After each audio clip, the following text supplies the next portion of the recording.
कक्षा 9 के सभी प्यारे विद्यार्थियों का स्वागत है आपके अपने YouTube channel Shri Ram classes में। और आज के इस वीडियो में बात करेंगे कक्षा 9 की संस्कृत का पेपर जो कि आपकी 5 तारीख को होने वाला है। 5 मई 2025 को जो आपका संस्कृत का पेपर होगा उसके लिए एक इंपॉर्टेंट क्वेश्चन पेपर आपके सामने है और इस पेपर को हम इस वीडियो में सोल्व करेंगे। तो वीडियो को शुरू से अंत तक देखना ताकि आपको आपके पुराने पेपर की तरह आपको जो जैसे आपके विज्ञान हिंदी उनकी तरह आपको पूरा फ़ायदा मिलेगा। तो इस पेपर की पीडीएफ आपको अपने ऐप के ऊपर मिल जाएगी। साथ ही आपके पास भी कोई पेपर हो तो आप मुझे इस नंबर पर भेज सकते हैं। और संस्कृत में आपके अच्छे नंबर आएंगे। ये आपके जो अभी तक के जो जितने भी पेपर होते हैं उन सभी में सबसे ज़्यादा जो अच्छे नंबर आते हैं वो संस्कृत में आते हैं। उसका कारण ये कि अधिकतर प्रश्नों के उत्तर आपको संस्कृत के जो पेपर में से देखकर आपको लिखने होते हैं और थोड़ा बहुत आप टूटा फूटा जैसा भी आप लिखते हैं उसके नंबर आपकी जो संस्कृत के सर के द्वारा आपको दे दिया जाता है। और अच्छी भाषा है संस्कृत, हमारी जो देव भाषा है, तो इसलिए सभी को जो इसमें इंटरेस्ट भी रहता है। और मान लो आपका इंटरेस्ट नहीं भी है तो भी नंबर आपके अच्छे आएंगे, क्योंकि इसे ये सब्जेक्ट ही एक ऐसा है जिसमें आपके सबसे कम पढ़ाई करके भी बच्चे जो अच्छे नंबर लेके आते हैं। बाकी आपका जो मेन फोकस होना चाहिए अपने जो 6 तारीख को गणित का पेपर है, तो गणित के जो वीडियो ज़्यादा से ज़्यादा देखें। मैं आपको और भी अपलोड कर दूंगा यहाँ पे। और एसएसटी का पेपर आपके 7 तारीख को है, तो 7 तारीख वाला जो एसएसटी का पेपर है ये दोनों पेपर अब आपके इंपॉर्टेंट है। वैसे संस्कृत का भी इंपॉर्टेंट है लेकिन इसमें कम तैयारी से भी अच्छे नंबर लाए जा सकते हैं। और गणित में और एसएसटी में इन दो पेपर में आपको जो खुद जो वहाँ पे लिखोगे उसी के नंबर मिलेंगे। यानी कि इसमें आप जो कुछ भी पेपर के माध्यम से आप जो आंसर नहीं लिख पाएंगे सभी आपको जो अपने जो याद होगा आपको वही लिख पाएंगे। जबकि संस्कृत में तो आप कुछ जो प्रश्न होंगे जिसके उत्तर आप जो पेपर में से देखकर भी आप जो आराम से लिखेंगे तो भी आपको नंबर मिल जाएगा। इसलिए आपको जो गणित और एसएसटी पर ज़्यादा ध्यान देना है, क्योंकि इसमें आपके समय भी नहीं मिलेगा।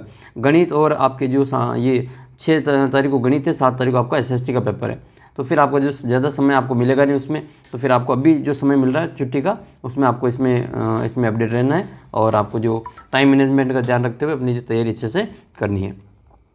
वीडियो को शुरू करते हैं। 3.25 घंटे का पेपर होगा और संस्कृत का पेपर आपके 5 तारीख को रहेगा, तो उसमें 100 नंबर का आपके पेपर आएगा। वैसे मैंने आप इसका सिलेबस पहले ही बता दिया। और एक 25 नंबर का वीडियो मैंने आपके जो व्याकरण वाला है वो आपने पहले ही अपलोड कर दिया, एक बार आप ज़रूर देखना अगर आपने नहीं देखा हो तो पहला प्रश्न आपके सामने है कि देखो पहला क्वेश्चन क्या है, वृत्तम यत्नेन संरक्षेद इत्यत्र रेखांकित पदम वर्तते। ये जो रेखांकित पद है वो बताने कि ये क्या है, ये क्रियापद है, ये कर्तृपद है, ये संज्ञा पद है या फिर कोई भी नहीं। तो देखो संज्ञा तो लगभग शुरुआत में आती है, संज्ञा पद जो होता है अधिकतर वो शुरुआत में आता है। कर्म लगभग जो कर्तृपद होता है वो बीच में आता है और क्रियापद जो होता है वो सबसे लास्ट में आता है। तो अधिकतर जो वाक्य लिखते हैं हम संस्कृत में जो क्रियापद होता है वो सबसे अंत में आता है। तो इसमें जो सबसे अंत में है ये, इसका मतलब थोड़ा सा आप हिंट लगा देना कि ये आपका क्या हो जाएगा, क्रियापद हो जाएगा। मतलब जैसे क्रिया होती है मैं गाँव जाता हूँ या मैं संस्कृत पढ़ता हूँ, तो पढ़ना एक क्रिया जो कि अंत में आती है। तो थोड़ा आप ये सब दिमाग लगा के याद रख लेना इसको कि क्रिया सबसे लास्ट में आती है और संज्ञा पद सर्वनाम पद जो होता है वो शुरुआत में आते हैं और बाकी जो कर्म होता है वो बीच में आता है। अगला प्रश्न आपका है कि क्वेश्चन नंबर आपका दूसरा है कि पाठ के अनुसार काका की दृश्य, पाठानुसार काका की दृश्य असित। पाठ के अनुसार जो कौवा था वो कैसा था। तो पाठ का नाम ही आपको पता है स्वर्ण काका, पाठ का नाम क्या है स्वर्ण काका। तो आप क्या करेंगे फिर इसमें स्वर्णिम कर देंगे इसका उत्तर।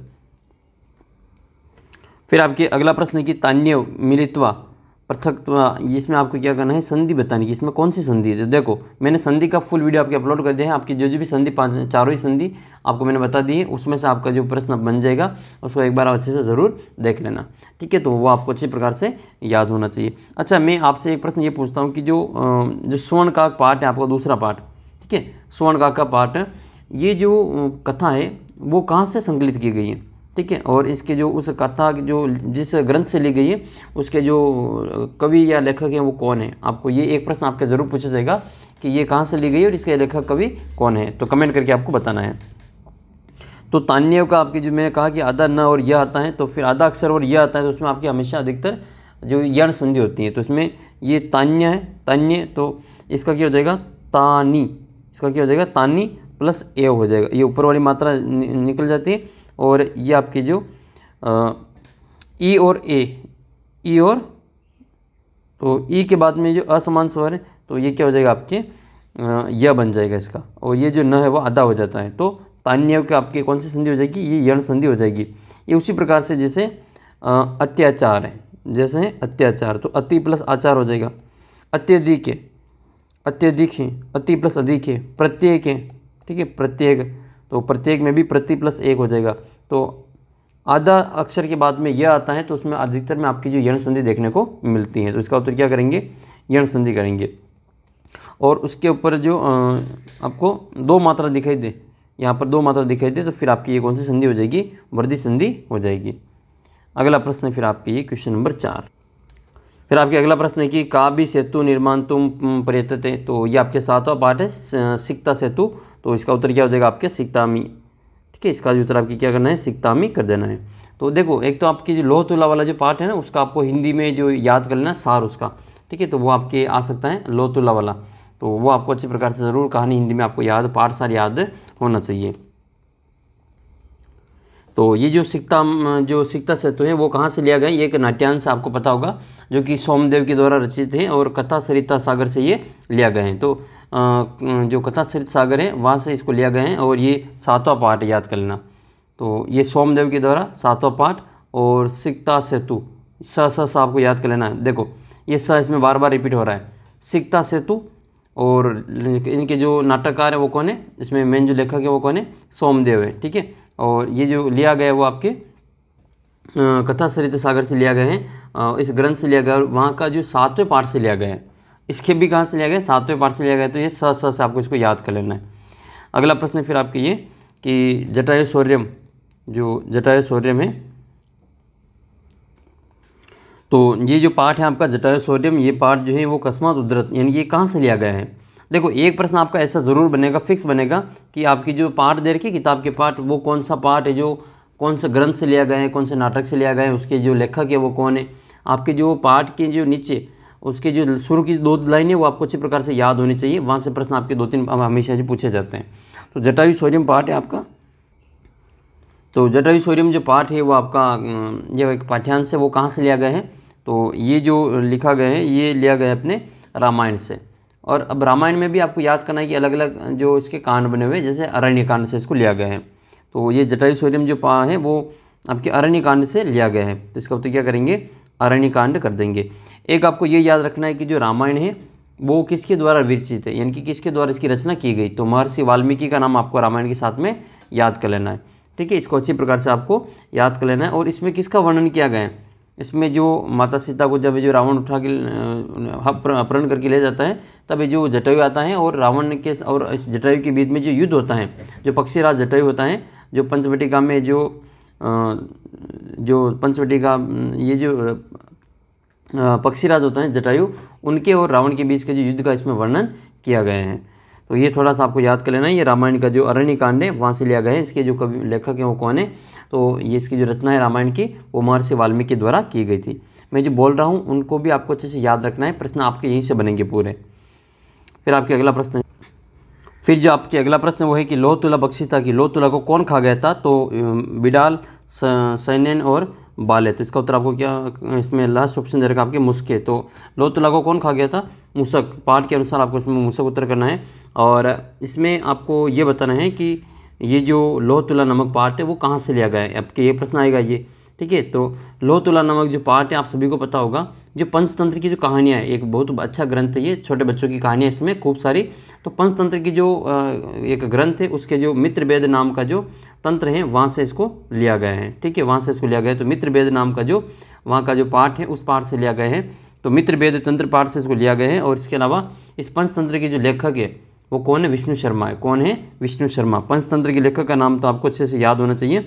पंचतंत्र के लेखक कौन है, तो पंचतंत्र के जो लेखक है वो विष्णु शर्मा जी। कौन है, विष्णु शर्मा। और ये जो लिया गया पाठ है आपका, तो लोह तुला वाला पाठ, ये कहाँ से लिया गया है, ये इस किताब का जो पंचतंत्र किताब है इसका एक पाठ है ये मित्रवेद का नाम। ठीक है, मित्रवेद नाम का जो पाठ है वहाँ से लिया गया है। ठीक है, तो ये आपको याद रखना है।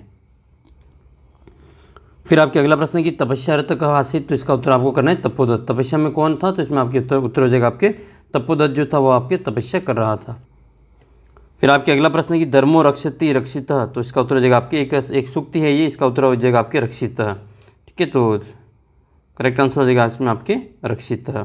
अगला प्रश्न ये कि कर्मधारय से समासस्य उदाहरणम अस्ति। कर्मधारय समास का उदाहरण क्या है, तो देखो वैसे तो आपकी कर्मधारय समास नहीं है, फिर भी इसका उदाहरण आपको याद रख लेना है। अगर आपके आ जाए तो महापुरुष में आपके कर्मधारय समास होगा। ठीक है, महापुरुष में आपकी कर्मधारय समास होगा।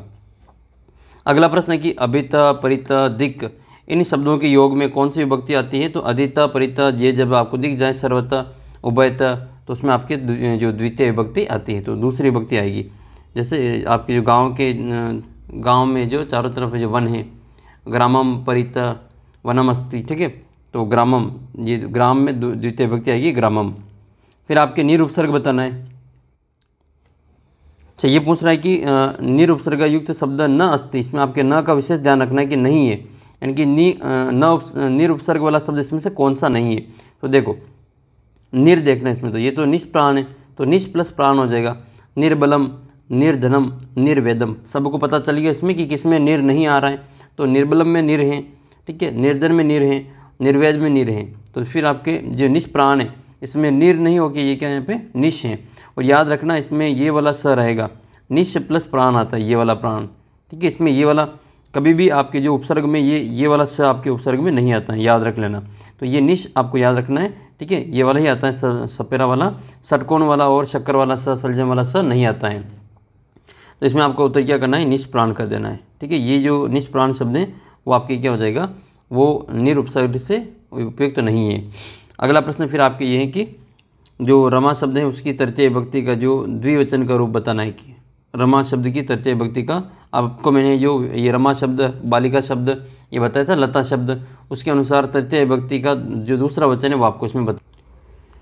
तो जो रमा शब्द होता है उसकी तृतीय विभक्ति का आपको जो द्विवचन बताना है। तो तृतीय विभक्ति क्या होती है, रमिया, रमाभ्याम, रमाबी, रमिया, रमिया, रमाभ्याम, रमाबी। तो रमिया जो है आपके एक वचन है और रमाभ्याम आपके द्विवचन है, ठीक है, और रमा भी आपके जो बहुवचन है। तो आपके इसमें क्या पूछ रहा है, आपको इसमें पूछा जा रहा है केवल द्विवचन।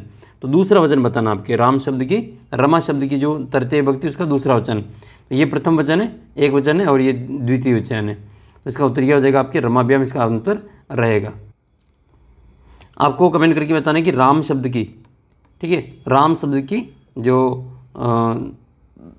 सप्तमी विभक्ति है, राम शब्द की सप्तमी विभक्ति, इसका जो बहुवचन बताना है।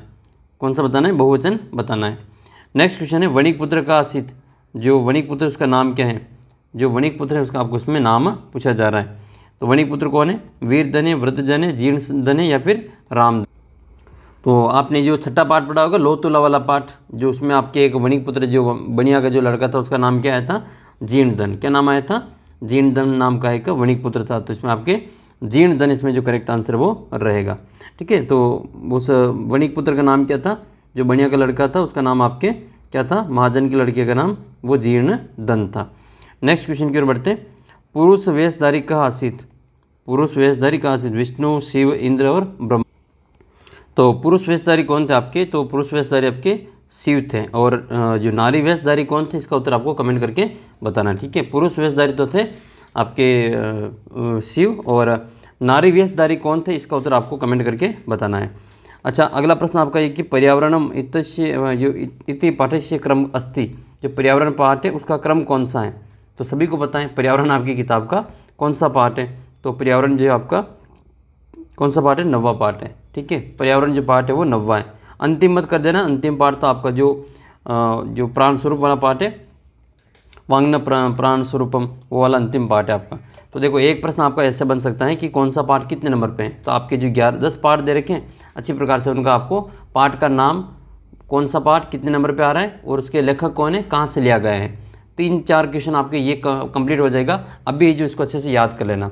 तो मैं आपको बता दूं कि पहला पाठ आपके जो भारतीय वसंत गीत है, और दूसरा पाठ स्वर्ण काव्य, तीसरा पाठ गोदोहनम है, चौथा पाठ सुक्ति मुक्तिकम है, पाँचवा पाठ आपके भ्रांतो बाल है, छठा पाठ लोतुला है, सातवां सिक्ता सेतु है, आठवां जो जटायु शौर्यम है, 9वां पर्यावरण है, और 10वां आपके प्राण स्वरूप वाला पाठ है। तो पर्यावरण का अगर आपको जो इसमें पूछे कि इसमें कौन सी संधि लगेगी, तो पर्यावरण का संधि से होता है परि प्लस आवरण। क्या होता है, परि प्लस आवरण।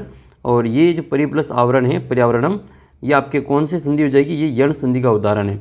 कौन सी संधि, इसमें आपके यण संधि है। तो ये आपको याद रखना है कि जो पर्यावरण शब्द में आपकी जो यण संधि है, और ये आपके 9वां पाठ है किताब का। कौन सा पाठ है, 9वां पाठ। फिर आपके अगला प्रश्न जो है, इसमें आपके उचित जो पद दे रखा है कोष्टक में, उसमें से आपको चयन करना है, उचित पद लिखना है। ईश्वरः लोकेषु विद्यमान अस्ति, ईश्वर तीनों लोक में विद्यमान है, तो त्रिषु, तीनों का मतलब ईश्वर जो तीनों लोकों में विद्यमान है तो त्रिषु हो जाएगा। उसमें क्या बनेंगे हम, इसमें त्रिषु, ईश्वर त्रिषु लोकेषु विद्यमान अस्ति, ईश्वर तीनों लोकों में विद्यमान है। च एका दुहिता आसीत्, च एक दुहिता आसीत्, तो इसमें आपके तत् का आपके षष्ठी विभक्ति बतानी, तत् स्त्रीलिंग और षष्ठी विभक्ति, तो इसमें आपके तस्या ले लेंगे, ठीक है। और दुहिता का नाम क्या था आपको कमेंट करके बताना है, ठीक है। उसमें जो दुहिता है उसका नाम आपको कमेंट करके बताना है।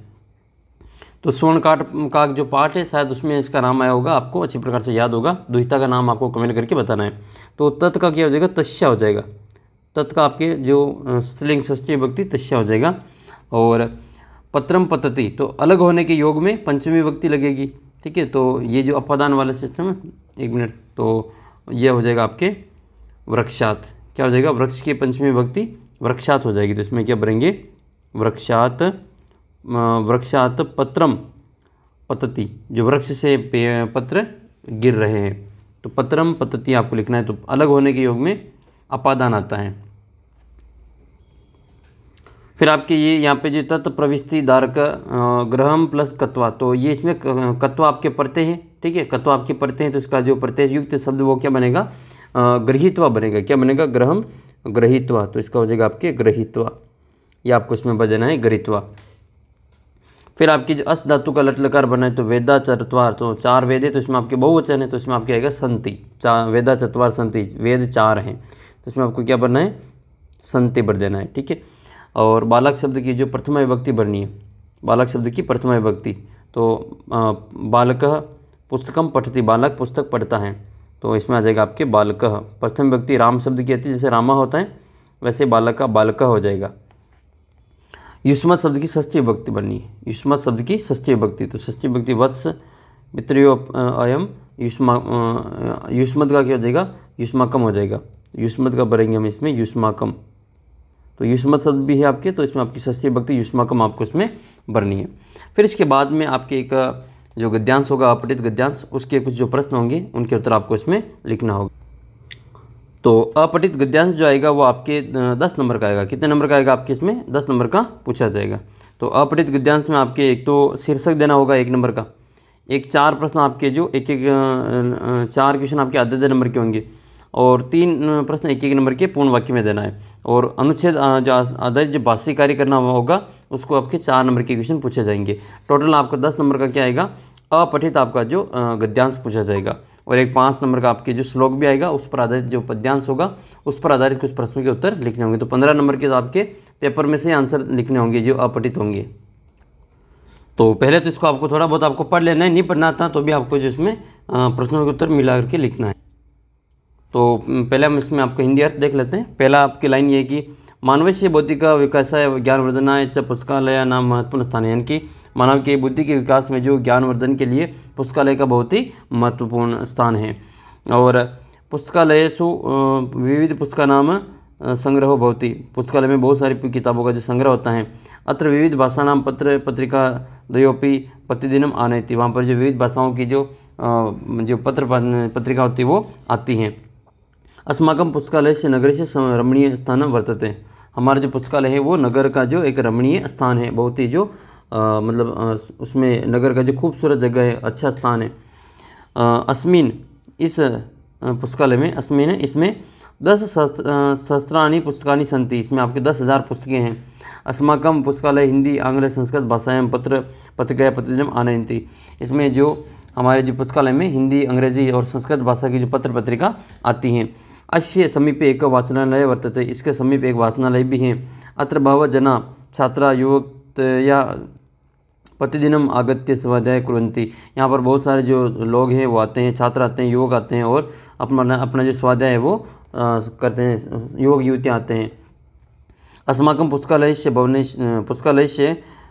भवनम विशालम रमणीय वर्तते, हमारा जो पुस्तकालय है वो भवन है वो विशाल और बहुत ही सुंदर है।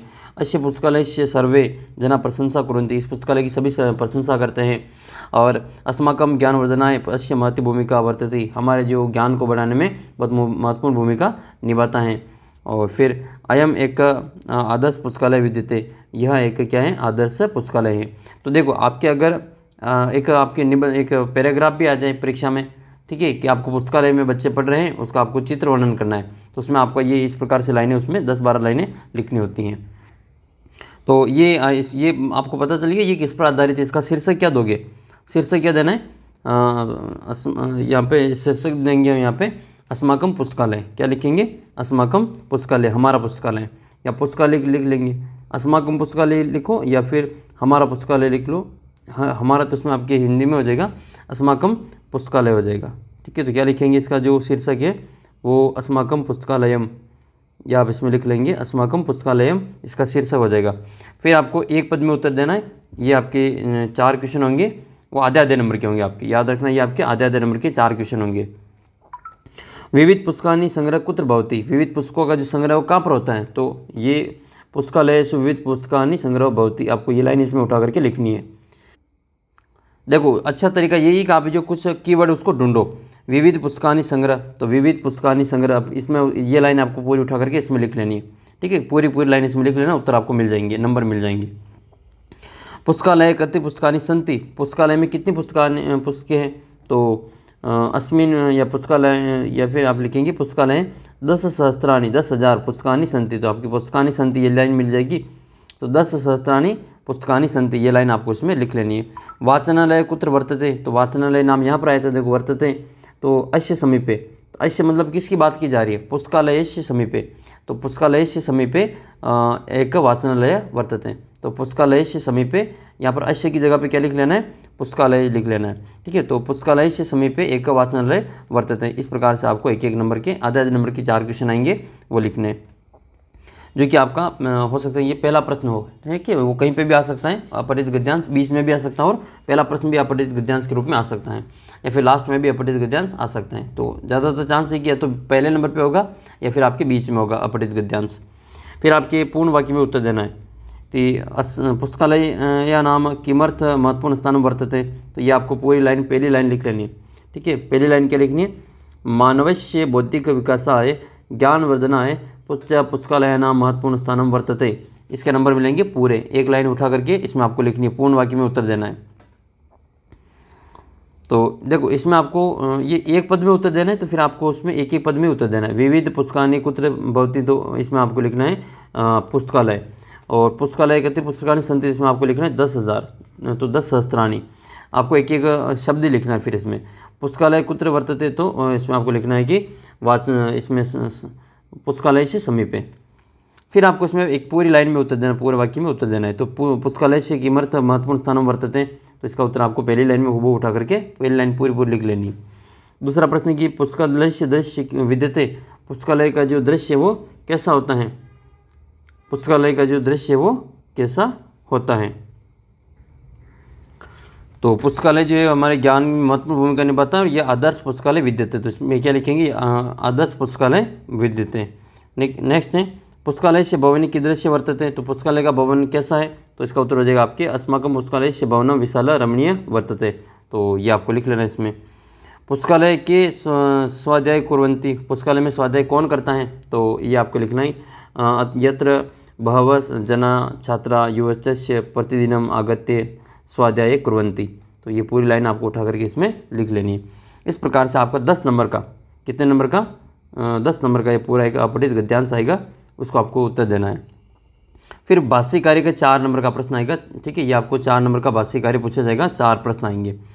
अस्य महति भूमिका वर्तते, इसमें आपको विशेषण और विशेष्य बताना है। इसमें विशेषण कौन होगा और विशेष्य कौन होगा, हिंदी में पढ़ा हमने कि जो विशेषता बताता है वो तो विशेषण होता है, और जिसकी विशेषता बताई जाती है वो क्या होता है, वो क्या होता है, अपना विशेष्य होता है।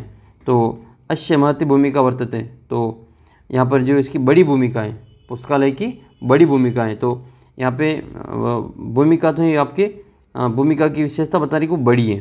ठीक है, तो इसमें आपके क्या करना है, महति, महति का मतलब बड़ा, बड़ी भूमिका है, तो आपकी जो विशेषता किसकी बताई जा रही है, वो पुस्तकालय की जो भूमिका है उसकी, पुस्तकालय की जो विशेषता बताई जा रही है। ठीक है, तो इसमें आपके महति, ये जो भूमिका शब्द है वो आपके विशेषता बता रहा है, और महति इसमें और बड़ी हो जाएगी, तो इसमें आपके विशेषण और विशेष्य इन दोनों को लिख लेना है। नेक्स्ट है आपके विशेषण हो जाएगा महति और विशेष हो जाएगा भूमिका। एक आदर्श पुस्तकालय वर्तते, अस्मिन वाक्य कर्तृ क्रियाचे पद लिखना है, इसमें आपको क्रियापद और आपकी जो कर्तृपद है वो लिखना है। तो इसमें आपकी क्रियापद क्या हो जाएगा, एक आदर्श पुस्तकालय वर्तते, वर्तते जो हो जाएगा इसमें आपकी क्रियापद हो जाएगा। फिर आपके जो कृत्रिम पदकर्ता वो आदर्श पुस्तकालय इसमें आपको लिख लेना है। नेक्स्ट है अस्य समीपे एक वाचनालय वर्तते इत्यत्र सर्वनाम स्थाने संज्ञापद प्रयोजित लिखत, यानी कि यहाँ पर जो ये अश्य है वो सर्वनाम है, ये किसके स्थान पर आए हैं तो उसकी संज्ञा लिखनी है। तो अश्य यानी कि इसके समीप एक वाचनालय, तो इसके समीप में किसके समीप है वो, तो ये पुस्तकालय के समीप है, तो संज्ञा क्या हो जाएगी इसमें, पुस्तकालय हो जाएगी। तो इसका उत्तर आपको संज्ञा पद में क्या लिखना है, पुस्तकालय लिखना है। निंदाम इत्यस्य विलोम पदम गद्यांश चित्वा लिखत, इसमें आपको जो विलोम शब्द लिखना है निंदा का, तो निंदा का विलोम शब्द क्या हो जाएगा, सब प्रशंसा करते हैं, तो निंदा का मतलब इसका विलोम शब्द क्या हो जाएगा, प्रशंसा हो जाएगा। तो इसका उत्तर आपको यहाँ पे प्रशंसा से लिख लेना है। इस प्रकार से आपका जो ये 10 नंबर का अपठित आपका जो गद्यांश है वो कंप्लीट होता है। फिर इसके बाद में आपके एक 5 नंबर का अपठित पद्यांश भी आएगा, गद्य के बाद में पद्य भी पूछा जाएगा, उसमें भी सेम काम आपको करना है। फिर आपके कुछ व्याकरण के क्वेश्चन उनको देख लेते हैं। संधि करके इनका जो नाम लिखना है, संधि विच्छेद करके संधि का नाम लिखना है। तो देखो 2 मात्रा है इसके ऊपर, तो ये वर्धी संधि है। कौन सी संधि इसमें, वर्धी संधि, तो इसका संधि विच्छेद क्या हो जाएगा, सदा प्लस ए हो जाएगा, तो ये क्या हो जाएगा, सदैव हो जाएगा। और इसमें कौन सी संधि है, वृद्धि संधि। जब भी 2 मात्रा दिखे तो आपको ऊपर वृद्धि संधि कर देनी है। क्या करना है, वृद्धि संधि करनी है। क्या होता है वृद्धि संधि में, तो वृद्धि संधि में ये होता है कि जब अ या आ के बाद में, अ या आ के बाद में आपके क्या है, अ या आ के बाद में ए या आई आता है, तो इसका जो संयुक्त वर्ण बनेगा वो आई बनेगा, ठीक है। तो इसमें आपके ये अ या आ बन के साथ में ए या आई आता है, तो इसका आई बनता है। जैसे ये आ है और इसमें ए है, तो ये आ और ए आई बनेगा ये, तो इसकी 2 मात्रा लगती हैं। देखो ये तो ए है तो इसमें 1 मात्रा आती है, और ये आई है तो इसके 1 मात्रा लगती है, लेकिन जब शब्द के लगाते हैं तो वो आई बनती है। जैसे किसी की ये मात्रा लगानी तो ये बनेगा के, और किसी की ये मात्रा लगानी है तो इसके 2 मात्राएं लगती हैं। थोड़ा सा ये अलग है, थोड़ा सा याद रखना इसको। तो इसमें आपकी कौन सी संधि जो हो जाएगी इसमें, तो इसमें आपकी जो संधि है वो वर्धित संधि हो जाएगी। फिर आपके नेक्स्ट आता है ये चौथा प्रश्न का जो है लाकृति। तो लाकृति मैंने आपको करवाया था, ये सेम टू सेम आपके प्रश्न करवा रखा मैंने आपको संधि के अंतर्गत। तो ये क्या हो जाएगा, तो ये भी आपके संधि ही है इसमें आपके। तो इसका जो संधि विच्छेद है वो क्या हो जाएगा, वो आपके जैसे यण संधि में आता है ना, उसमें जैसे ई का य बन जाता है, ऊ का व बनता है, री का अर बनता है, और री का ल बनता है। तो ये आपके यण संधि में आता है, तो आपने इसको यण संधि में पढ़ा होगा। इसका संधि विच्छेद हो जाएगा आपके लरी, क्या बनता है, लरी प्लस आकृति। तो लरी प्लस आकृति जो है वो क्या बन जाती है, लाकृति बन जाएगा। और ये आपके किसका उदाहरण है, ये आपके यण संधि का उदाहरण है। तो कौन सी संधि है इसमें, आपके यण संधि है। फिर इसमें आपको संधि करके इसे संधि का नाम लिखना है। तो उप प्लस इंद्र, तो अ प्लस ई बनकर क्या बनता है, वो ए बनता है। क्या बनता है, ए बनता है। तो ये आपके गुण संधि है। कौन सी संधि है, गुण संधि। तो उप प्लस इंद्र का क्या हो जाएगा, उपेंद्र हो जाएगा। ये क्या बनेगा, आपके उपेंद्र बनेगा। और संधि कौन सी लिखेंगे इसमें, आपके गुण संधि लिखेंगे। तो ये उप प्लस इंद्र उपेंद्र हो जाएगा। इसी प्रकार से जैसे आपके नर प्लस इश, तो ये अ और ई बनकर ए बनता है, ये गुण संधि है। तो ये आपके नरेश हो जाएगा। इसका क्या बनेगा, नरेश हो जाएगा, ठीक है। तो ये थोड़ा सा आपको अलग से याद रखना है। तो न प्लस ए का आपके नेक्स्ट है ये न प्लस ए का। तो इसमें आपको क्या करना है, ये अ है और ये ए है, तो अ और ए बन करके क्या बनता है, आई बनता है। क्या बनता है, आई बनता है। तो इसकी 2 मात्रा हो जाएगी, तो ये बन जाएगा नयिका। क्या बन जाएगा, नयिका। तो नयिका में आपके ये कौन सी संधि है, वृद्धि संधि है। इसकी 2 मात्राएं तो आपको याद रख लेना, ये आपके वृद्धि संधि का उदाहरण है। फिर आपके समास विग्रह करना है। तो राजमाता, तो राजमाता जो राजा की माता, तो ये आपके तत्पुरुष समास हो जाएगा। क्या हो जाएगा, तत्पुरुष समास हो जाएगा। तो राजा की माता का क्या हो जाएगा, आपके राज्य माता हो जाएगा। ये राज्य माता, ठीक है। ये राज्य माता, ये आपके कौन सा समास है, तत्पुरुष समास है, ठीक है। षष्ठी विभक्ति लगेगी इसमें, तो षष्ठी विभक्ति तत्पुरुष समास है, ये आपको याद रखना है। फिर आएगा आपके त्रिलोकम, तो ये आपके 3 लोकों का समाहार है। तो समाहार आपके 3 लोकों का है, तो फिर आपके क्या हो जाएगा, ये 3 लोकों का समाहार है, जिसमें आपके द्विगु समास हो जाएगा। एक पद आपके संख्यावाची आएगा, तो जब आपके नंबर वाला दिखे 3, तो द्विगु से 2 मिलान कर लेना कि 3 जब भी आएगा तो ये अधिकतर में आपके तीसरा अर्थ नहीं निकलता होगा, तो वो आपकी क्या हो जाएगा, द्विगु समास हो जाएगा। और इसका कोई अलग ही अर्थ निकलता हो, जैसे त्रिनेत्र किसके हैं, तो आपका मैंने जैसे ही नाम लिया त्रिनेत्र, और आपके दिमाग में आया होगा अभी शिव जी का फोटो, शिव जी की इमेज अभी आपके दिमाग में बनी होगी, त्रिनेत्र, शिव जी का तीसरा नेत्र। तो ये त्रिनेत्र नाम लेते हैं आपके दिमाग में शिव जी का जो कल्पना की होगी आपने, इसका मतलब कोई तीसरा अर्थ निकल रहा है। ठीक है, जैसे मैं नाम लेता हूँ दशानन, तो दशानन का नाम लेते ही आपके दिमाग में किन की फोटो बनी अभी, दशानन रावण की फोटो बनी, 10 से आनंद जिसके अर्थात रावण। तो तीसरा अर्थ निकलता है तो वो बहुब्रीहि समास होता है, और तीसरा अर्थ नहीं निकलता हो तो वो फिर आपके द्विगु समास हो जाएगा। जैसे त्रिलोक, त्रिभुवन, ठीक है, नवग्रह, ये आपके द्विगु समास में आते हैं। लेकिन जैसे चतुर्भुज, चतुर्भुज का नाम सुनते ही आपके जो दिमाग में अपने जो विष्णु जी का जो फोटो आना चाहिए, क्योंकि 4 भुजें हैं विष्णु जी के। चतुर्मुख, चतुर्मुख इनको कहा जाता है, 4 है मुख जिनके, अर्थात ब्रह्मा जी। फिर आपके अगला प्रश्न है कि माता च पिता च, तो माता पितृ हो जाएगा ये, ठीक है, माता पितृ हो जाएगा। वैसे आपके जो आपके द्वंद्व समास है नहीं, तो माता पितृ इसका उत्तर रहेगा। महान चासो पुरुष, तो महापुरुष हो जाएगा, ये क्या हो जाएगा आपके महापुरुष, और इसमें आपकी कर्मधारय समास है। नेक्स्ट है रेखांकित पदेशु विपर्युक्त विभक्ति का तत्कारण लिखना है। तो सिवाय के इसमें आपके क्यों आया है, तो ये विभक्ति का कारण लिखना है कि इसमें सिवाय जो लगा है वो किस कारण आया है। तो आप सभी को पता है कि नमः के योग में, नमः के योग में, नमः के योग में क्या आता है, चौथी विभक्ति आती है। नमः के योग में क्या आता है, चौथी विभक्ति आती है। तो शिव की जो चौथी विभक्ति वो क्या हो जाएगा, शिवाय हो जाएगा। ओम नमः शिवाय हम बोलते हैं, वही शिवाय है इसमें।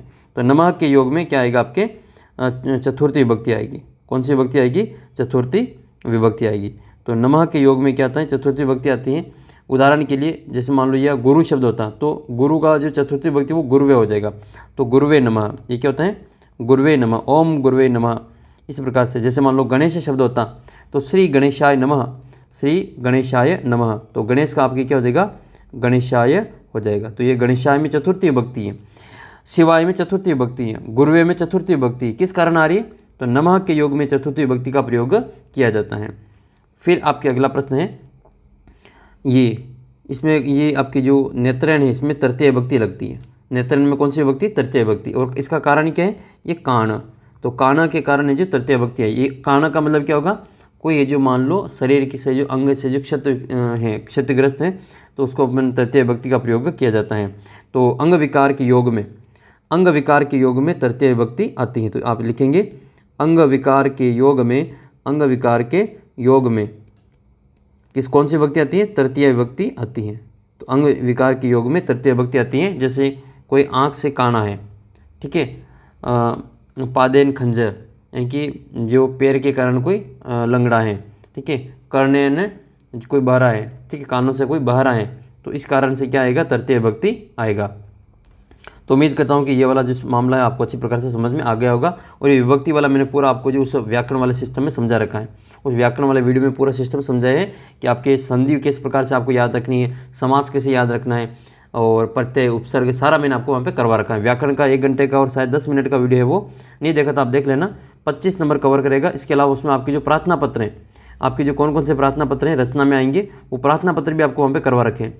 तो उसके लिए आप जो 1 घंटे और वो जो 10 मिनट का वीडियो है वो देख लेना। जिन जिन बच्चों ने वो वीडियो देख लिया है कमेंट करके बता देना कैसा लगा वो, और वहीं से आपकी जो क्वेश्चन देखने को मिलेंगे, क्योंकि वो आपकी किताब के ही प्रश्न है।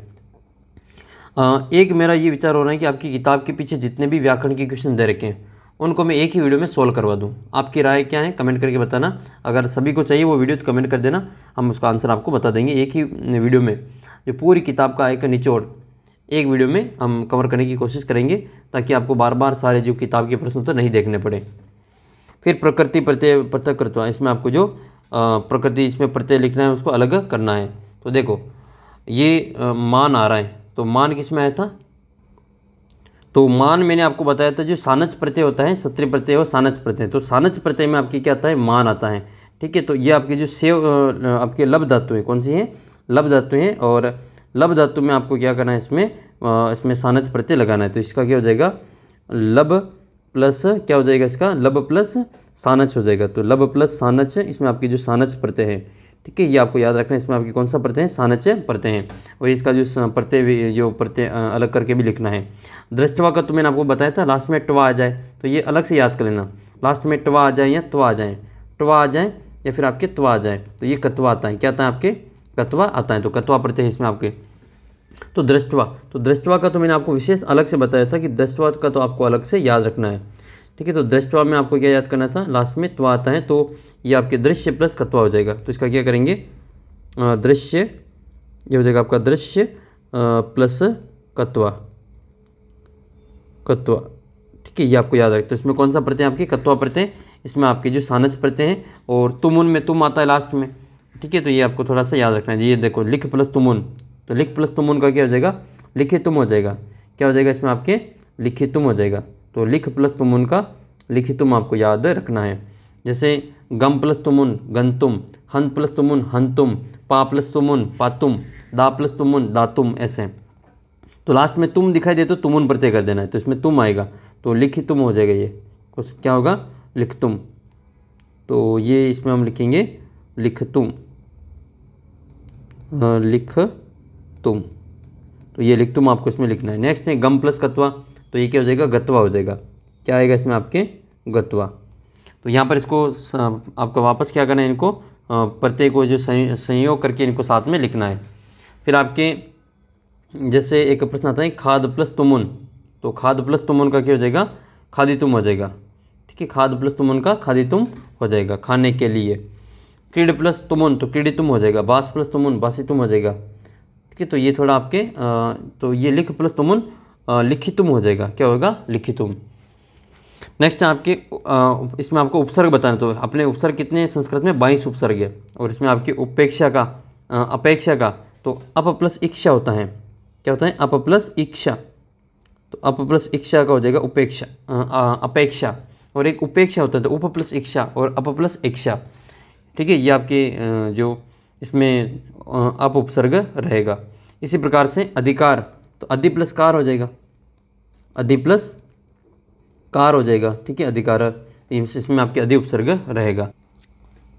तो आपको जैसे एक जो उपसर्ग है उसका उत्तर कमेंट करके बताना है। जैसे जो शब्द हैं आपके अत्यधिक, क्या है, अत्यधिक। तो अत्यधिक का आपको जो उपसर्ग बताना है इसमें कौन सा उपसर्ग है। फिर आपके अगला प्रश्न है जिसमें आपको क्या करना है, इसमें जो शब्द रूप देखना है। ठीक है, शब्द रूप देखना है। राम शब्द प्रथम विभक्ति बहुवचन, तो रामः रामौ रामः प्रथमा, रामः रामौ रामः प्रथमा। तो प्रथमा का बहुवचन बनाना है राम शब्द। जैसे बालक शब्द चलता है वैसे ही राम शब्द चलता है। तो इसका जो बहुवचन क्या हो जाएगा, राम शब्द का पहली विभक्ति का इसमें आपके आ जाएगा लास्ट में। तो रामः रामौ रामः, तो यह आ जाएगा आपके रामः। जैसे बालक होता तो बालकः, बालक का क्या आ जाता है, बालकः। तो ये बहुवचन आपके आएगा प्रथम विभक्ति का बहुवचन। आप सभी को जो बालक शब्द की षष्ठी विभक्ति का एक वचन बताना है। ठीक है, बालक शब्द षष्ठी विभक्ति एक वचन, कमेंट करके इसका उत्तर बताना है। और अगला प्रश्न फिर आपके गुरु शब्द की जो प्रथमा विभक्ति है, गुरु, गुरु शब्द की जो प्रथमा विभक्ति है वो आपको इसमें द्विवचन के रूप में बताना है।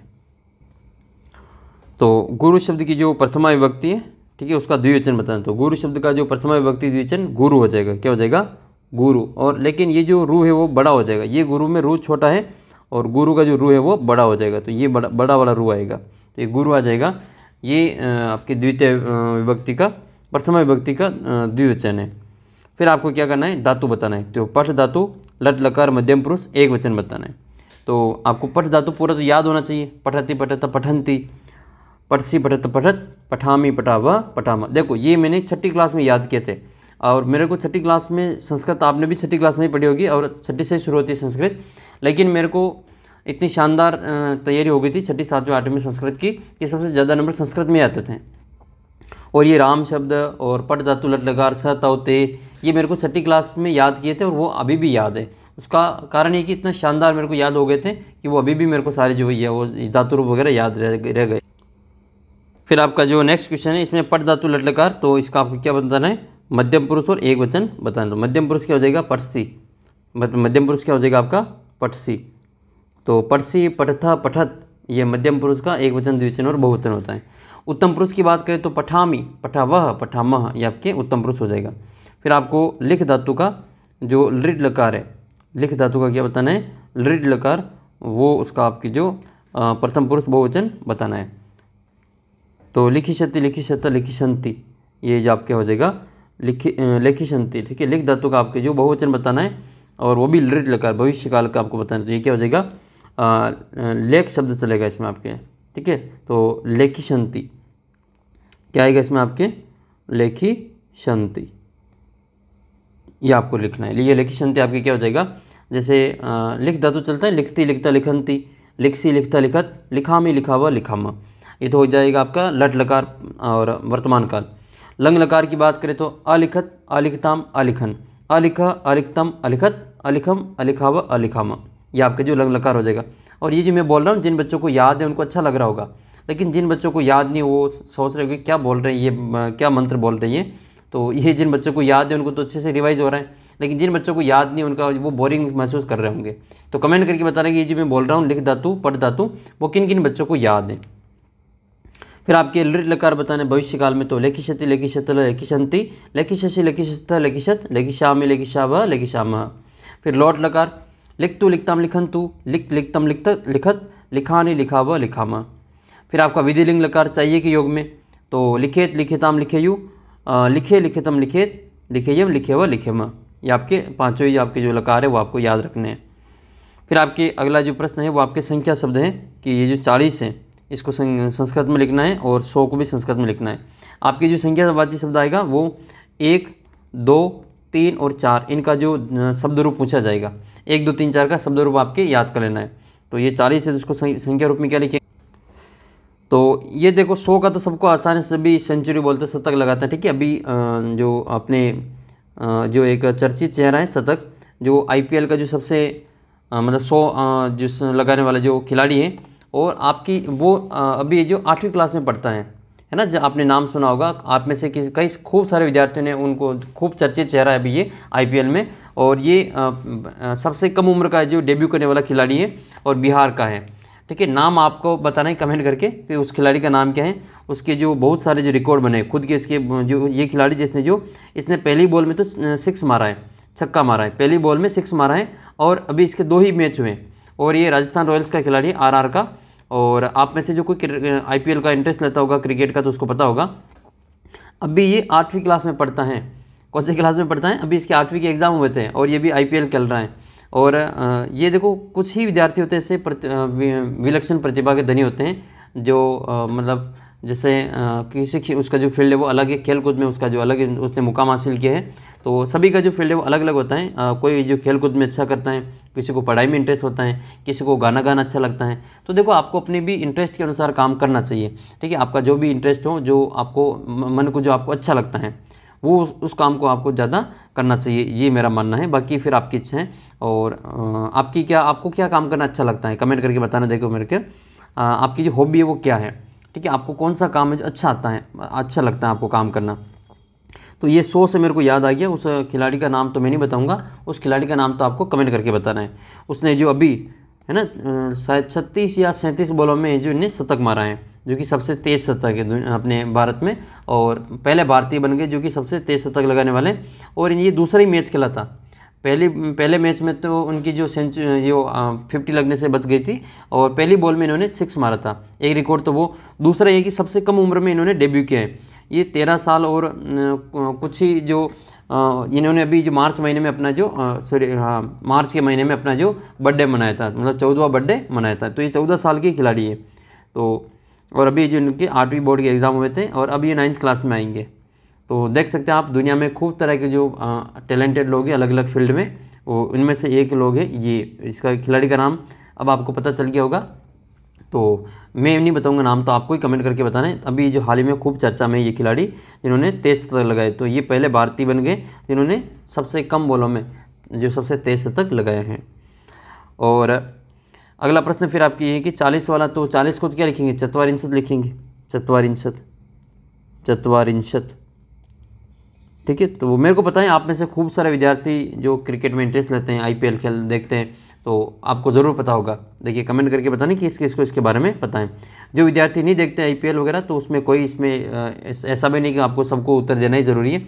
जिनको पता हो वो आप उत्तर इसका दे सकते हैं, ठीक है। फिर आपके इसमें जो प्रश्न निर्माण करना है, 4 प्रश्न आपके आएंगे, प्रश्न निर्माण करना है। तो ग्राम में निर्जना स्त्री अवस्थित, गाँव में जो एक निर्धन महिला रहती थी, तो कहाँ पर रहती थी इसका आपको प्रश्न बनाना है। गांव में रहती थी तो आपको इसमें ग्राम्य की जगह पे लिख लेना है कुत्र। कुत्र निधना स्त्री अवसत, ठीक है।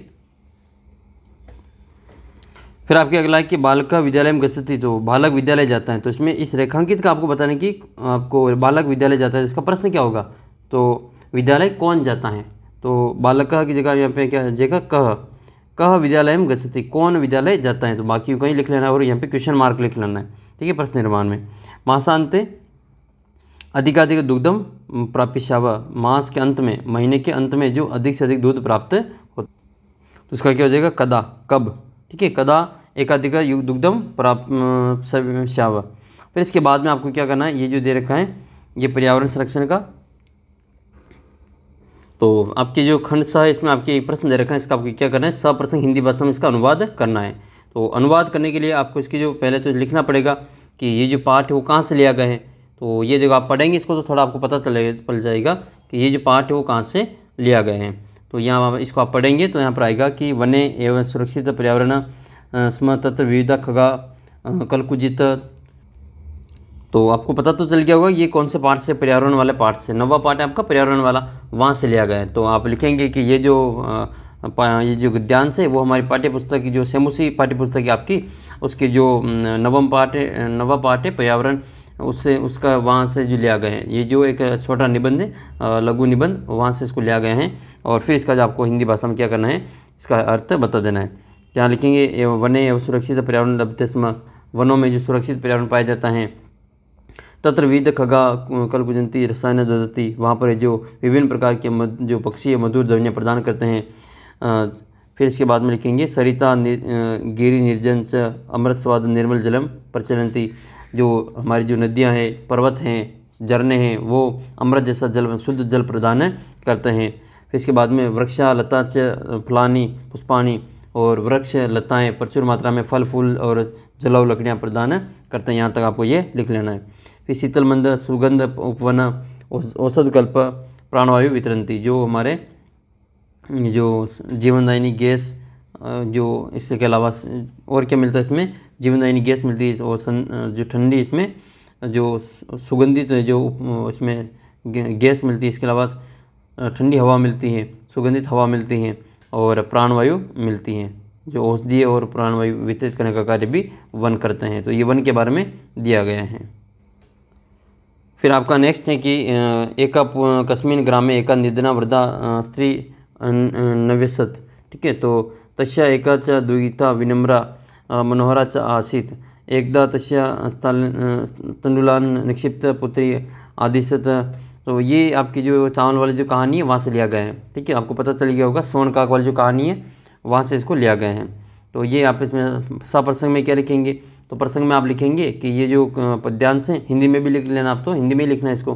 तो यह पद्यांश जो है, गद्यांश जो है वो हमारी जो पाठ्य पुस्तक है सेमुसी, उसकी जो दूसरे पाठ से स्वर्णकाक नामक जो पाठ है वहाँ से लिया गया है। और इसमें जो बताया गया है कि गांव का जो वर्णन है वो किया गया है, ठीक है। इसका जो वर्णन किया वो आप लिख लेना इसमें कि ये गांव में जो एक बूढ़ी महिला रहती थी, इसमें आप लिखेंगे इसको। तो इसका हिंदी में आपको अर्थ कि किसी गांव में, प्राचीन समय में किसी गांव में एक बूढ़ी और औरत रहती थी, उसकी एक बेटी थी जो कि विनम्र और बहुत ही सुंदर थी। एक दिन माँ ने थाली में जो चावल डालकर जो बेटी को आदेश दिया कि धूप में चावल को पक्षियों से बचाओ, और कुछ समय बाद एक अनोखा कौवा उड़कर वहाँ पर आता है, ठीक है। तो बस ये आप इसमें लिख लेना। इसके बाद में फिर आपके जो एक पद्य दे रखा है, इसका आपको सप्रसंग व्याख्या करना है। तो ये आपके पहला जिसमें दे रखा है आपकी किसी एक का आपको इसमें क्या करना है, सप्रसंग अनुवाद करना है, दोनों में से किसी एक का, और ऊपर भी आपके दोनों में से किसी एक का ही करना है। तो इसमें आपकी ये दे रखा है कि एक तो इसमें एक तो ये दे रखा है गुणा गुणगेशु गुणा भवंती, एक पिबंती नद्य स्वमेव नाभ्य। तो ये जो दोनों अलग अलग पाठ हैं। तो गुणा गुणगेशु ये तो आपके जो सुक्ति मुक्ति पाठ हैं वहाँ से लिया गया है। और ये जो बाकी जो पाठ है भारत वसंत गीत, आपने जो पिबंती नद्य स्वयमेव नाभ्य स्वयं न खदंती वृक्ष फलानि वृक्षा नादंती सस्य खलु वारी वह परोपकाराय सताम विभूत। तो देखो ये एक ही पाठ से लिया गया, मैं थोड़ा सा समझने में मिस्टेक हो गई। ये जो पिबंती नद्य वाला पाठ है वो भी आपका सुक्ति मुक्ति कम ही है, ठीक है। तो यहीं से लिया गया है इसको, और ये जो एक नैतिक शिक्षा देने के लिए लिया गया है। और ये कहाँ से लिया गया है आपको कमेंट करके बताना है कि ये जो ग्रंथ है वो कौन से ग्रंथ हैं, ठीक है, कहाँ से ये नीति जो सुक्ति मुक्तिकम है वो कहाँ से लिया गया है। तो इसमें आपको बताना है कि पिबंती नद्या स्व में जो नदियाँ होती हैं वो कभी हमारा जो खुद का जो स्वयं का जो पानी वो नहीं पीती है, वृक्ष अपने फल स्वयं नहीं खाते हैं, बादल है जो कभी जो अपने उगाए हुए जो अनाज उसको नहीं खाते हैं, और सभी जो सज्जन हैं वो उसकी संपत्ति परोपकार के लिए होती है, यानी कि दूसरों के लिए काम आती हैं। फिर इसके बाद में आपको दूसरा है कि गुणा गुणगेशु, ये वाली लाइन आपको अच्छे से याद रखनी है।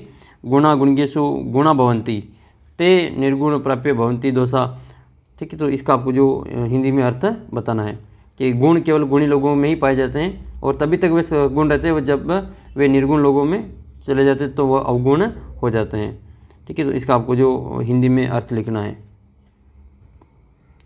फिर आपके एक दो श्लोक लिखना होगा, तो आपके 2 श्लोक लिखने होंगे। तो आपकी किताब के 2 श्लोक आपको याद कर लेना है, 3-4 श्लोक आपको याद होने चाहिए, 4 श्लोक क्यों याद होने चाहिए। मान लो आपने 2 श्लोक याद कर रखे और 2 ही श्लोक आपके इसमें ये 15वें क्वेश्चन में आ गए, तो फिर आप वो नहीं लिख पाएंगे, क्योंकि इसमें 2 श्लोक वो लिखने जो इस पेपर में नहीं आए हो। ऐसा नहीं, ये जो दोनों आपके लिखे हुए हैं वही आप उतार के आ जाओ, जब नहीं आए तब तो उतार नहीं है फिर, लेकिन जब आता हो तो फिर आपको वो लिख के आना है, बाकी फिर आपके नंबर कट जाएंगे।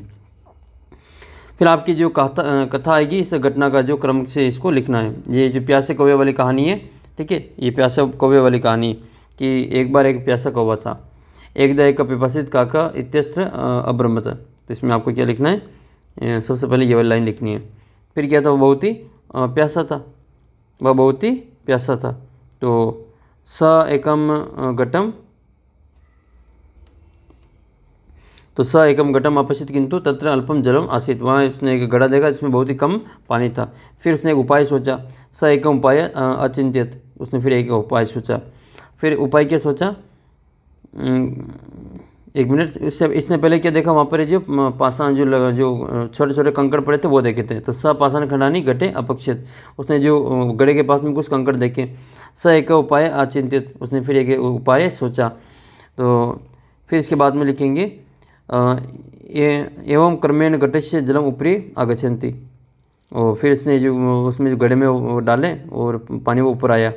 काका जलम पीतवा संतुष्ट, बहुत जो कौवा था वो पानी पीकर बहुत ही संतुष्ट हुआ। कुल मिला के जो कहानी होगी उसको आपको जो क्रम से लिखना होगा, या आपके पेपर में से देख के लिखना है, टूटा फूटा जैसे भी आपको उसमें से आपको लिख के बता देना है। फिर आप ये जो प्रार्थना पत्र लिखेंगे कि आप जो 9वीं कक्षा के छात्र हैं और आपको 2 दिन का अवकाश चाहिए, तो अवकाश के लिए आपको जो प्रार्थना पत्र लिखना है। या फिर आप जो 8 शब्द इसमें ये दे रखें, या आपको इसमें रिक्त स्थान की पूर्ति में यहाँ पे लिख लेना है, ठीक है। यहाँ पे 8 ही शब्द यहाँ पे 8 दे रखे, इसमें चुन चुन के इसमें लिख लेना, या फिर आपको यहाँ पे जो प्रार्थना पत्र होगा उसको आपको याद होगा तो वो लिख लेना। तो देखो आपको जो प्रार्थना पत्र लिखना है, एक तो बहन की शादी वाला याद कर लेना एक तो, और एक आपकी जो ज्वर पीड़ित वाला, जो आप बीमार हो गए, एक आपके टीसी का, 2-3 प्रार्थना पत्र आपको थोड़ा सा देख के जाना है, ठीक है। इसी में से आपके जो प्रश्न वो आ जाएगा। फिर आपके जो कुछ शब्द आपकी जो संस्कृत में दे रखे होंगे, और इन संस्कृत में जो दे रखे होंगे इनका आपको क्या करना है, संस्कृत में अनुवाद करना है, ठीक है। इनका क्या करना है, आपको संस्कृत में अनुवाद करना है। तो जब इनका आपको संस्कृत में अनुवाद करना हो तो आप जो पहले इनको अच्छे से पढ़ेंगे। फिर जैसे गाँव के चारों ओर वन है, तो गांव के चारों ओर वन है, तो इसमें आप देखो चारों ओर के कारण इसमें क्या आएगा, आपके जो चारों ओर का मतलब होता है परित, क्या होता है परित, और परित के योग में कौन सी विभक्ति आती है, द्वितीय विभक्ति आती है। तो इसमें क्या आएगा, ग्रामम परित वनम अस्ति, तो इसमें आप क्या आएगा, परित, ग्रामम परित, अभिता परित आए तो आपकी द्वितीय विभक्ति आती है, तो ग्रामम परित वनम अस्ति, ठीक है, वनम अस्ति, ये आपको इसमें संस्कृत में लिखना है। फिर आपके बालक नाटक देखता है तो बालक नाटकम पश्यति, बालक नाटक देखता है तो नाटकम, और पश्यति को देखता है का मतलब है पश्यति एक वचन, तो पट धातु लट लकार प्रथम पुरुष एक वचन, तो पश्यति हो जाएगा, देखने को क्या कहते हैं, पश्यति। फिर आएगा आपके कि गंगा हिमालय से निकलती है, तो ये तो आपको पता ही है, गंगा हिमालयात निसरती, तो इसमें आपको निकलती है को या पतती अलग होने को, गंगा हिमालयात निसरती। हम सभी जो विद्यालय से आते हैं तो वयम सर्वे विद्यालयात आगच्छम, वयम सर्वे विद्यालयात, विद्यालय से विद्यालयात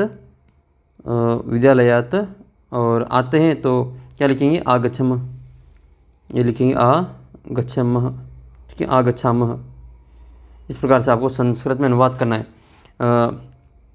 छात्र गुरु को प्रणाम करता है तो छात्र गुरुम नमस्करोति, छात्र गुरुम नमस्करोति, गुरुम ओ नमस्करोति लिख लेंगे, ठीक है। ये आपको संस्कृत में अनुवाद हो जाएगा। वह संस्कृत लिखती हैं तो सा, देखो लिखती है तो इसमें आपकी स्थ लेंगे तो वह का आपकी क्या आएगा, सा आएगा। लिखता तो फिर सा आता है इसमें। वह संस्कृतम क्या आएगा, संस्कृतम लिखती, ठीक है, लिखती है, वह लिखती हैं तो लिखती आएगा, लेकिन ती इसमें छोटी आएगी, ये संस्कृत वाला लिखती है। फिर इनके अलावा कुछ वाक्य मैं आपको और याद करवाता हूँ, जैसे गांव के दोनों ओर जो वन है तो विद्यालय के दोनों ओर वन है, तो ये भी आप अभिता परिता वाला भी याद करना। इसके अलावा हमें संस्कृत पढ़नी चाहिए, अस्माभि संस्कृतम पठिव्यम। और बालक को फल अच्छा लगता है, बालकाय फलम रोचते, या बालक को लड्डू अच्छे लगते हैं तो बालकाय मोदकम रोचते। तो ये सारी चीज़ आपको याद रखनी है। पिता पुत्र के साथ जाते हैं तो पिता पुत्रेण सह गच्छति, पिता पुत्र के साथ जाते हैं। और रमेश शेर से डरता है तो रमेश सिंहात बिभेति, रमेश शेर से क्या करता है, डरता है। तो ये सभी आपको जो अपने संस्कृत का अनुवाद है वो याद रखना है। और संस्कृत अनुवाद आपके और भी पूछे जाते हैं, उनको भी आपको थोड़ा सा जो अलग से जो भी आपकी किताब में दे रखे हो उनको भी आप देख लेना। तो ये इस प्रकार से आपका पूरा पेपर होगा। और एक आपके जो पाठ का जो हिंदी सार आपको याद करना है, ठीक है, पाठ का जो हिंदी भाषा में उसको सार याद करना है। तो आपके जो कुछ पाठ जैसे लोह तुला वाला है, एक तो आपकी कहानी है लोह तुला वाली, तो लोह तुला वाला जो उसको आपका हिंदी, इसका जो हिंदी भाषा में जो अनुवाद है वो याद कर लेना। तो मैं लोह तुला वाला तो एक बार सुना देता हूँ, क्या पता यही आ जाए और आपके काम आ जाएगा। तो लोह तुला जो है वो आपके कहाँ से लिया गए हैं, वो पंचतंत्र नामक जो ग्रंथ है उसके मित्रभेद नामक पाठ से लिया गए हैं। इसकी रचयिता कौन है, विष्णु शर्मा है। और इस पाठ में जो लोभ के दुष्परिणाम को दर्शाए गए हैं, लोभ के दुष्परिणाम को दर्शाए गए हैं। और इसमें कथा सार इस प्रकार से है कि किसी स्थान पर एक जैन धन नाम का जो व्यापारी रहता था, वह धन कमाने के उद्देश्य से दूसरे देशों में जाया करता था। एक बार क्या हुआ कि उसने अपने पूर्वजों के द्वारा कमाई हुई जो लोहे की तराजू है उसको एक सेठ के यहाँ जरूर रख दिया, और वह जो किसी विदेश में जाकर जो उस सेठ से जो अपनी धरोहर वापस मांगने लगा, ठीक है। एक बार जो वो गया तब तो सेठ के यहाँ पे तराजू रख दी लोहे की, जब वापस विदेश से आया तो उसने अपनी जो सेठ से अपनी धरोहर वापस मांगने लगा। तो उससे सेठ ने कहा कि भाई वो तो तराजू को तो चूहों ने खा लिया। यह सुनकर जो जीनधन जो सेठ को पाठ बनाने का इसको एक युक्ति सोची। वह नहाने का बहाना बना करके उसके जो सेठ के जो पुत्र हैं उसको अपने साथ ले गया था, ठीक है, कि हमें जो उसके दो बच्चे को कहा कि चल जो अपने जो कहाँ चलते हैं वहाँ नहाने चलते हैं। तो उसको एक गुफा में छिपा कर वापस लौट आया, ठीक है, उसको एक गुफा में छिपा कर वापस लौट आया। तो उस सेठ ने अपने पुत्र के विषय में पूछा कि कहा कि मेरा बेटा कहाँ है, तो उसने कहा कि आपके बच्चे को तो बाज उठा के ले गया। यह सुनकर जो जीन सिंह को बहुत बुरा भला, जीन सिंह ने उसको बहुत ही बुरा भला कहा। तो वहाँ पर दोनों जो इसमें झगड़े हो गए, और झगड़ते हुए वहाँ न्यायालय में पहुँचते हैं। तो वहाँ पे जो न्यायाधिकारी होता है वो जो विवाद की सच्चाई जानकर जो शेर था उसको लोहे की तराजू लौटा देता है, और अपने तराजू को पाकर जो जीन धन ने अपने सेठ के जो बच्चे को वापस कर दिया था, ठीक है। तो ये पूरी जो कहानी है आपको इसको लोह तुला पाठ के आधार पर लिख लेनी है। और भी मैं आपके पेपर अपलोड करूँगा, उनको आप ज़रूर देखना। ये लगभग एक घंटे में भी थोड़ा सा कम है, लगभग 1 घंटे में हमने इस पेपर को सोल्व करने की कोशिश की है। तो बहुत ही आपकी हेल्प करेगा ये वीडियो, और इसमें से खूब सारे प्रश्न आपकी परीक्षा में ज़रूर देखने को मिलेगा। इसी प्रकार से और वीडियो में अपलोड करूँगा, आप उनको अच्छे से देखना। और अपने जो गणित के और सामाजिक के जो मैंने वीडियो अपलोड करके वो सारे के सारे आपको अच्छे से देख लेना है। आपका कोई भी प्रश्न गलत नहीं होगा, और हम 100 में से 100 का जो टारगेट लेके चल रहे हैं और वो आपका पूरा लेकर करके रहेंगे। तो जिन भी बच्चों ने अभी तक भी चैनल को सब्सक्राइब नहीं किया, प्लीज़ चैनल को सब्सक्राइब कर लो। आपकी कोई भी जो वीडियो है वो मिस नहीं होगा, सबसे पहले आपके पास में पहुंचेगा। और चैनल को सब्सक्राइब करके जो नोटिफिकेशन में बेल है उसको ऑन कर देना, और जो नोटिफिकेशन वो ऑल पे सेलेक्ट कर देना, जबकि वहाँ से जो सारे नोटिफिकेशन आपको मिलते रहेंगे। तो फिलहाल इस वीडियो में इतना ही। सभी बच्चों को अपने आने वाले पेपर के लिए ऑल द बेस्ट, और आप भी अपने सभी साथियों के लिए कमेंट बॉक्स में ऑल द बेस्ट ज़रूर लिखें। इससे आपको जो एक पॉजिटिव वे मिलेगा, अपने एनर्जी मिलती है। और आप सभी को जो माँ शारदे और प्रभु श्री सांवलिया सेठ आपको जो बहुत अच्छा है जो आप एग्ज़ाम में लिखने की शक्ति दे, आप जितना भी याद कर रहे हैं अभी वो सारे के सारे आपके जो एग्ज़ाम में आ जाएँ और वो सभी आप जो अच्छी प्रकार से एग्ज़ाम में लिख के आएँ। तो उम्मीद करता हूँ कि आपका पेपर बहुत ही अच्छा होगा। संस्कृत का पेपर वैसे भी बच्चों बहुत ही अच्छा होगा, क्योंकि इसके अधिकतर प्रश्न जो होंगे उनके उत्तर आपको पेपर में से देख के लिखने होंगे। व्याख्या हो जाएगी, एक आपके किताब का भी अपठित गद्यांश आएगा, मतलब किताब का भी पठित गद्यांश आएगा, 2 आपके अपठित गद्यांश पद्यांश आएंगे। कुल मिला के आपका पेपर बहुत ही अच्छा होगा और उसमें आप भी आपके जो 100 में से अच्छे नंबर प्राप्त होंगे। आपको मेन जो तैयारी पे ध्यान देना है वो गणित और सामाजिक के ऊपर ध्यान देना है। इसमें आपको छुट्टी नहीं मिलेगी। तो जो 2 दिन की छुट्टी और बची हैं, इसमें आपको क्या करना है, गणित और सामाजिक के जो जितने भी पुराने पेपर मैंने डाल रखे हैं उनको बार बार रिवाइज करो। ऐप के अंदर आपका टेस्ट दे दिया होगा। सामाजिक का 251 प्रश्नों का टेस्ट है और गणित का भी 100 प्रश्नों का टेस्ट आने वाला है और आपका पूरा जो पेपर के छोटे छोटे क्वेश्चन होंगे वो इन 100 प्रश्नों में से आएंगे। जिन भी बच्चों ने टेस्ट नहीं दिया, ऐप को डाउनलोड कर लेना और टेस्ट का लिंक आपको अपने व्हाट्सअप ग्रुप में मिल जाएगा, तो अपना व्हाट्सअप ग्रुप ज्वाइन कर लो। जिन भी बच्चों को लगता है कि मैं तो गणित में फेल हो जाऊंगा, चैनल को सब्सक्राइब करके अपने जो ऐप को डाउनलोड कर लेना और जितने भी वीडियो मैं आपके गणित के डालता हूं उनको सभी को अच्छे से देख लेना है। छोटे छोटे प्रश्न आप जो तैयार कर लेना है, वही क्वेश्चन आपकी परीक्षा में पूछे जाएंगे। तो फिलहाल मिलते हैं आपको अगले वीडियो में, तब तक जय हिंद जय भारत।